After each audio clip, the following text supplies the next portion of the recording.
beach, smiling, doing the right things. We're like, screw it, we're just gonna like trash that and see if they just might like a compromise, something in the middle. Here's some happy, modern, cool people, and we'll just put the type really big over the top. Right. Maybe that'll appease them. But then they want, and this isn't, we're not actually complaining about the client. I think it was more like them not understanding us and how we work, and that we didn't know what the hell we're doing. But, so then they wanted to go back to more graphic forms like the original one that we showed, but they wanted them in swimsuits. So we had Jonathan work on some very just graphic men and women.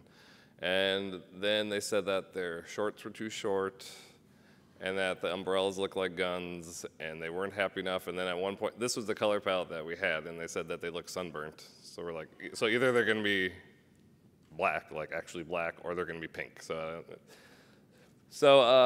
so the very last one, if you can see it, we both remember sending off this image thinking this is the most messed up looking, like, are these alien people? They don't look like anything. The whole thing is just a mess. Guys in trunks, there's like some pattern in the trunks. And I don't know if you can tell the difference between this one and that one, but these people over here are smiling. That was a direct request. Can you just make them happier? So it wasn't so much the client's fault, but this is when we had first started to be approached to do illustration work. And so this is a job that taught us that we don't like having to do this, but when we are approached, we basically have to send them a list of like, this is how, this is not our comfort zone, and this is kind of how it has to work with us. And if they still want to do it, then we'll do it. But yeah, it's like Van Halen's Rider. Yeah, it's ridiculous. We feel like such pompous jerks, but it's for the best. Yeah. So, lastminute.com, it's not your fault. Yes. It's us. We fired ourselves when we just said, we're sorry, we're kill feet. So we've done a couple magazine covers from something like this, where we're independent music magazine, and we just recently did this cover for Metropolis, where from that indie rock magazine to something like this, where it's kind of high-end design and architecture. Yeah, and in a scenario like this, the work that we do, prior to this really makes sense, and it helps us make sense of where we are in terms of the design community, because really, our perception is this kind of, again, broad scale of really critical, informative graphic design. So we're talking about like, laying out a catalog or making a subway map. Like, you need to get that exactly right and communicate that as perfectly, as effectively. There's no room for emotion. There's no room for ambiguity. Like, we don't want people being late for work or getting hit. So like that has to be perfect. But then on the other side, there's that room, there's that flexibility and that need for that gray area of like, you need some emotion and some ambiguity and some ideas that aren't fully formed that the viewer gets to imply a little bit more. And so, posters and illustration and book covers, they're really analogous in terms of that philosophy of graphic design. So, book covers are going to be a logical extension for us to be a part of. And these last few slides are mostly just some recent work. Future of the Left is a band from Wales it's a band that we've liked for a long time, and approached them and proposed that we do some work for them. So we ended up doing the CD package for their new record that's coming out, I think, next month, which kind of grew into a tour poster, and then just a couple t-shirt designs. Andrews and Dunham. It's a tea company by two guys, Charles Andrews and Eric Dunham, out of Washington, D.C., and it's pretty much Aesthetic Apparatus, the tea company, except they're good. No, I mean, it's actually really, really smart, and we're really flattered that they asked us to collaborate with them on their business plan, because what they're doing is it's curatorial small batch teas. So they're buying up just small batches of tea that they think are really good. They're huge tea nerds. And then they're packaging them in limited edition tins that are designed and printed by us. And the teas are great, and people really like the tins, and it's limited edition, so they don't need to ever sell anything that they don't really necessarily believe in. And so they're always going to have self-respect in that sense. And really, this has been a great opportunity to kind of bridge that gap, which has been really hard to do between the printmaking and the graphic design that isn't rock poster.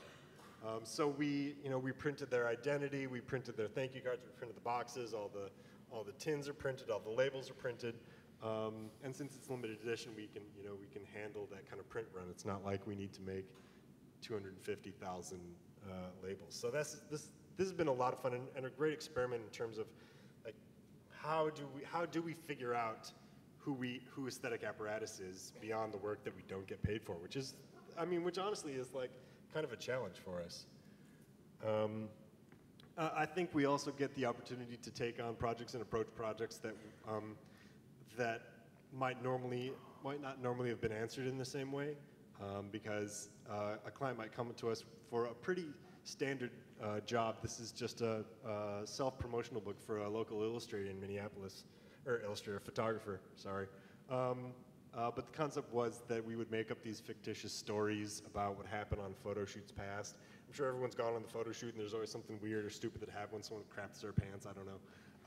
So there's like bee attacks and the places stink and some guy's naked under his robe and all these stupid fictitious stories. And he approached us to write it because he was somehow impressed with the writing on our website, which is impressive that somebody would be impressed by it. But of course, again, even on a local level, it's who you know. So that Joel Larson book led to his photo assistant asking us to do an identity for him. And really, you just need to, all these last few slides are kind of, they're all local. It's a local startup wine bar, which has grown into wine, food, and coffee, I believe. But it's supposed to be opening in the next couple of months. The Lowbrow, which has not opened yet, and we're not sure what's going on with that. This project was a little bit different, where they're a motion graphics company, and they wanted something that, they want something that felt like our work, but they want something raw and kind of more organic than what's typically seen in that field. Yeah, I don't think they wanted the swooshy logo.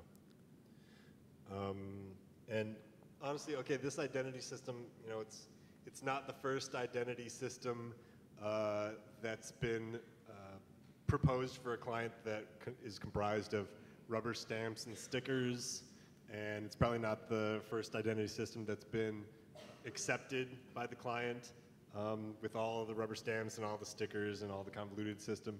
But it very well might be the identity system made of rubber stamps and stickers that the client is still actually using. They still stick the stickers on. As far as we know. Yeah, as far as we know. They may just start doing it when we come into the studio. Yes. I don't know. They've hired somebody to do it full time. Yeah. And then, of course, in aesthetic apparatus style, that leads to poster. A poster. And last on our list, we have just one more thing to talk about. This is a series that kind of came about from an art show that we had. These are two-sided open and closed signs, but instead of open and closed, we have, yes, we're high, sorry, we're drunk. Yes, we're broke, sorry, we're sorry. And they're just kind of a stupid idea that we really wanted to do.